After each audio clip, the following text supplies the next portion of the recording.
Okay, so he says, everyone strap in, we're landing. Now, we'd been in the air probably 30 minutes. We were on the ground in 7. They were diving for the deck so fucking hard. I remember one of my soldiers was holding on the back of his fucking seat. He was like literally, like, he was partially standing up and he was like floating in the air. And he looks at me and he's like, this is bad, right? This is bad.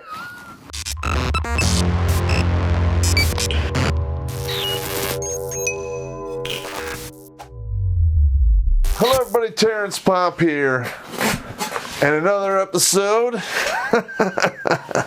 Live from the Lair. Alright, we're between Christmas and New Year's Eve. Had a lot of guys come into town. And I met up with some guys from my platoon from when I deployed to Iraq. Had a little get together and God, I miss those guys. Man, we had a great fucking time. You know, I served with those guys for like 10 fucking years. I knew their families, their girlfriends, their wives, second wives, third fucking wives, all their kids, a lot of their like extended family, you know. And then I left the unit in 2005, go back to 20th Group Special Forces. I left a lot of friends behind, and I miss those guys, man. I miss them. But, you know, life is about change. Shit happens. If you want to succeed, you got to move forward. And sometimes people got to get left behind. And it's just the way it is. You know, we swapped a lot of stories. A lot of it was pretty good. I covered most of it, you know, in the past. But they brought up a thing that apparently that I was good at. I didn't really realize it until you know, they told me about it. And there was a few instances where I gave off the cuff fucking speeches that the dudes just fucking loved. You know, I remember the first one was when we got the mobilization order that we were going to get deployed to Iraq. And we were up at Grayling in the bar on post. And they told the news to us, and people were like cheering, like, woo, yeah, we're going to war, like it was some fucking game. And I remember I looked at all of them, I said, all right, you know, you guys are all like, you know, happy and shit, but look to your left, look to your right, because we're going into a war zone, and if there's any like gunplay, chances are when we come back in a year, 1 or 2 of the people in this room or more will not be here. And it went from like a 10 to like a 4. Like, I mean, I brought the whole fucking thing down. And I wanted to make sure that they knew the fucking deal. All right, now from the time we got the MOB order until the time we left, this thing was like 90 days.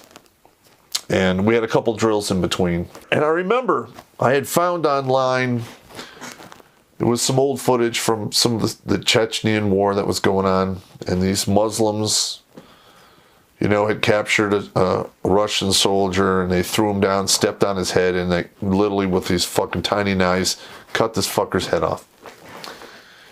And I believe it was on an old channel called Ogreish. Yeah, so I remember I downloaded it, I put it on my laptop. I brought it into the unit, and I brought everyone in. Hooked it up to the projector and put it up on the screen, which was about, you know, 10 feet by 10 feet. Hooked up the sound so everyone could hear all of the horrid fucking bullshit that happened in that particular video.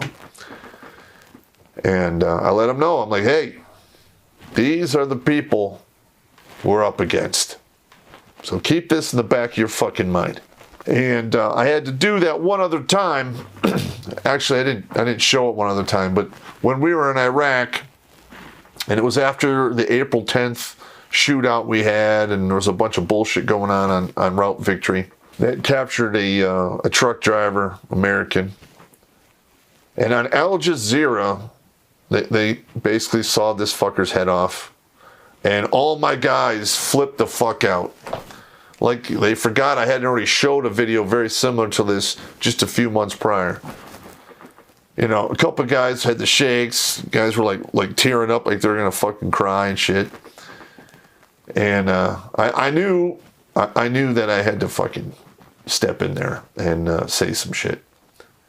And I pulled them all in, and I told them, I said, listen, all the shit you just saw on Al Jazeera, they did you a fucking favor. And I remember when I said that, a lot of the guys had like this look in their eye, like, what the fuck are you talking about? And I basically said, listen, they have basically explained to you the rules of the game. You cannot ever be captured. Ever. And from now on, every man, everywhere you go, is going to carry 13 mags, 2 frags, your weapon, and then if you're authorized, your pistol, and a battle fucking knife, and a tomahawk. And when I said that, I could actually see a lot of the anxiety come down, and they're like, yeah, okay. Like the reality of the situation, you know, sunk in. Zuck the cuck drinks water like a duck, but he also drinks your data. So tell him and Google to shove your data up their schwing-schwangs by downloading the Brave browser. It's free, blocks online advertising, and protects your privacy and data from evil tech companies. You only see ads if you want to see them, and you get cryptocurrency for your attention. Don't let Zuck use you to make a buck. Download Brave by clicking on the link down below. We were about to roll out of the gate on April 10th on a movement to contact down, Route Irish, was it Route Irish? Or to Victory on the main MSR. I don't remember the name of the MSR. And, the day prior, they had blown this like 30 meter wide hole in the road. They basically took a viaduct and stuffed it full of fucking shit and blew it up. And like every 90 minutes or so, you would hear one mortar round go off. And what they were doing is they'd set up mortars, and they would only fire one round, every couple hours, and they were zeroing them in, and they were funneling. They basically created a funnel with the hole in the ground and the mortars. Now, what they didn't know is while they were doing that, I was on my satellite phone talking to the Paladin, the 155 Paladin cannons, people on Victory. And they were fucking zeroing TRPs, around the fucking place, I remember the commander caught me with my cell phone and bitched at me, and he's like, hey, you shouldn't have that. We fucking told you no satellite phones. I'm like, hey man, my wife mailed it to me. What am I supposed to do? But that fucking satellite phone, was a fucking lifeline. And then they came up with, they didn't come up, they reminded me of the shit that happened when we left the States, Dover. We jumped on a C-5A. Those are old fucking planes, all right? They fall apart. They basically pulled them out of the boneyard, pieced them together with a bunch of fucking parts, and they were using them. And the C-5A that we got on, I think we had 3 of them. I was on with, I had 40 guys, 35 guys up there. And I remember, like, I come in, all the guys get in there first. I come in last because I'm one of the higher ranking guys. I want to make sure everything's squared away. And the C-5A, the deck for all of the passengers is on the top floor, and then the bottom is all cargo. And we had 5 tons and Humvees. I mean, it's unbelievable how much shit fits in that thing. And I remember I come up the stairway, and they're all my guys are sitting down, and I'm like, I just want to say that I am proud to burn in with each and every one of you. And a bunch of guys are like, that shit ain't funny, man. This shit ain't funny. Little did I know, because we take off, we got right around, we got over like 12, maybe 15,000 feet. And I had taken a bunch of Benadryl, and I drank like 3 of the little bottles of vodka because I like to fucking sleep on those long flights. And all of a sudden I hear this commotion. And I sit up, and I look, and there is a wall of fucking smoke coming, in my direction. And I see through the smoke one of my NCOs at the far end, flipping out. His name is Turner. So I run back there, and there's one of the vents, and there's just smoke shooting out of it, And I hand him a tomahawk, and I hand him a fire extinguisher, and I say, if you see any flames come out of that vent, hack a fucking hole in that and shoot this entire fire extinguisher in there. And I run back to the other end of the bird where the stairway was, and the crew chief is still standing there, and he has this look in his face because he's got his headphones on, and he's just like, eyes as big as saucers. And I tell him, I'm like, hey, you call the fucking pilot right now. So he gets on there, he calls the pilot, and the pilot basically told him, hey, we're going to go on for another 10 minutes to see if the smoke fucking stops. And that's a wrongo fucking bongo right there. Because shit is on fire. All right? When enough shit burns, you lose the ability to, manipulate the control surfaces on the aircraft. And then you become a test dummy for gravity, have an argument with physics, probably test thermodynamics. And next thing you know, they're burying 10% of your body or whatever they can find in Arlington. No, thank you. So I tell the crew chief, hey, fuck that. Tell the pilot, send the co-pilot up here, see what the fuck's going on. 3 minutes, less than a minute, 90 seconds later, co-pilot comes up, and I grab him, and I'm like, you see that wall of gray smoke advancing on us right now? What's going to happen in another 10 fucking minutes when we're at 20,000 fucking feet and we're way over the Atlantic fucking Ocean?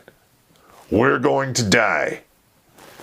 So he, the co-pilot, basically gives me the nod, grabs the fucking headphones off the crew chief, basically tells the pilot it's bad, we need to get fucking on the ground. Okay, so he says, everyone strap in, we're landing. Now, we'd been in the air by this time probably 30 minutes. We were on the ground in 7. They were diving for the deck so fucking hard. I remember one of my soldiers was holding on the back of his fucking seat. He was literally, he was partially standing up and he was floating in the air. And he looks at me and he's like, this is bad, right? This is bad.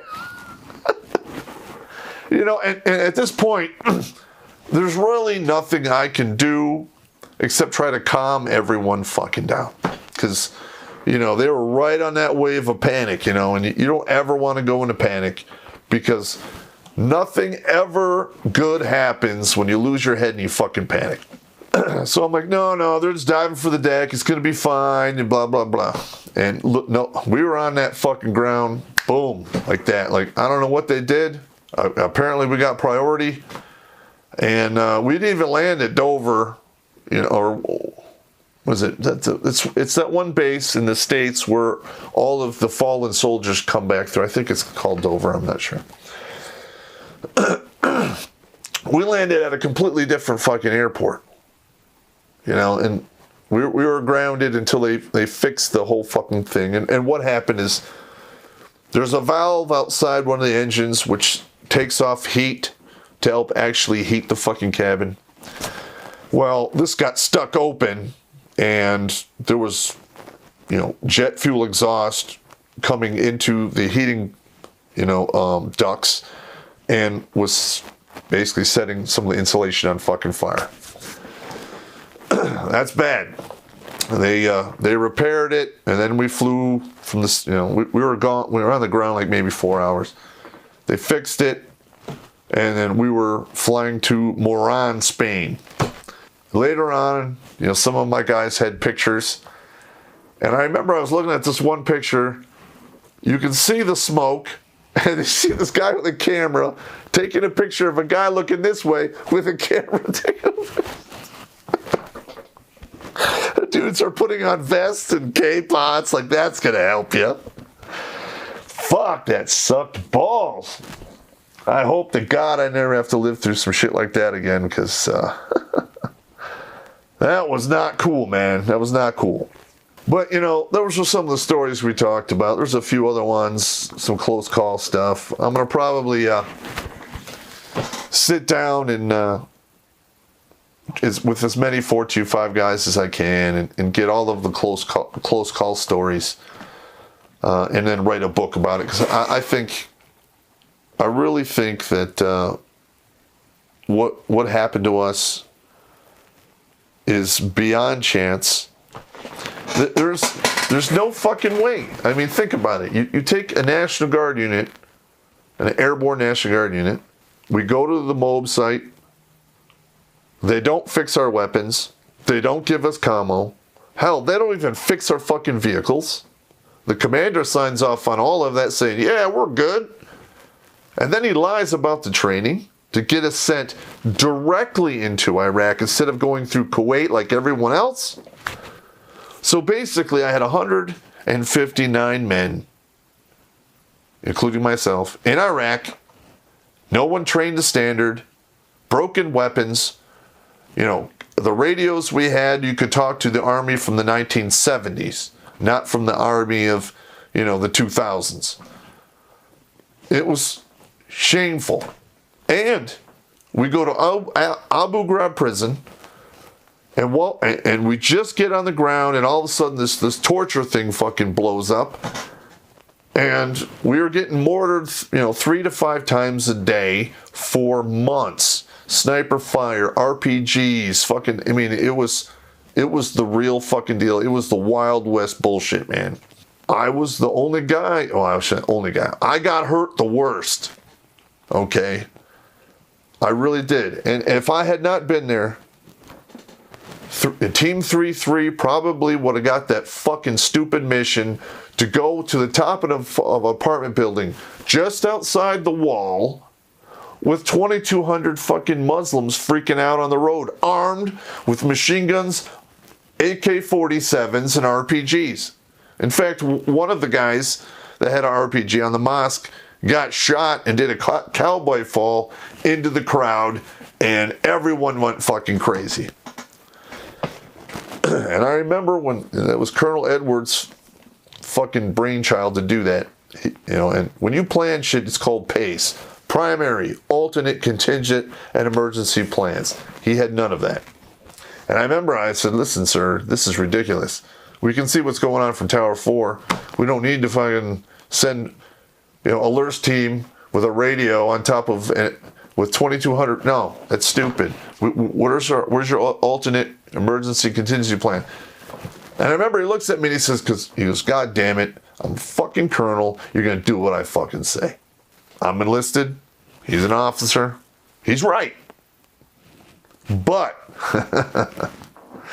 I looked him in the face. I said, you know what, sir, you're right. But according to, UCMJ and the regulations, if I have any questions about what you're ordering, I can request it in writing. You sign it, and it will be for future review, because if any of my people get hurt or killed, I'm going to burn you to the fucking ground. And his entire staff fucking jumped down my throat. They were fucking lividly pissed at me for doing that. And even my own commander, Worthless at the time, just sat there and didn't say shit. He was willing to march a whole fucking team to their possible fucking death. He was cool with it. Now listen, it's war, I understand. You gotta send soldiers out to do fucking shit where they might get killed or maimed. I can accept that. What I can't accept is to do it, stupidly, and to send soldiers out there to do a job that they're not trained for and they don't have the equipment to do. That's just wrong. But anyway, it all worked out. Nobody died. We've lost a couple guys, after we returned. We had one of our soldiers, Sergeant First Class Hilton, went to Afghanistan and got caught in an ambush and took a round under his armpit that went clean through. That fucking was, that sucked. He was a good guy, but he didn't. That was after we came back from Iraq. We had a couple other guys get tore up in some other deployments in 2009 and in 2011. That sucked. And And then we had Ron Hewlett die of a genetic disorder. Finally caught up to him. And, you know, I wish we had known how bad it was. We would have, you know, at least went in there and said our goodbyes to him while he was still sucking air. But hey, his wife was a fucking cunt, and shit fucking happens. Anyway, gentlemen, I've been flapping my gums for like 20 fucking minutes. And it's late at night. I gotta get some sleep, and I'll talk to you guys later.